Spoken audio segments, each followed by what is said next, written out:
Sweet. Okay, I need 2 hands, but get this off.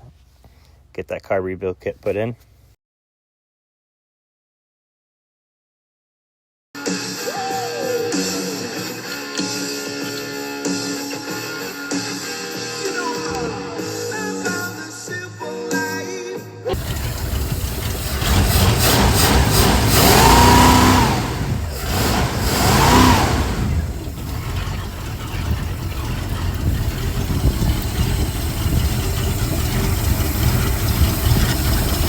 Don't lose that.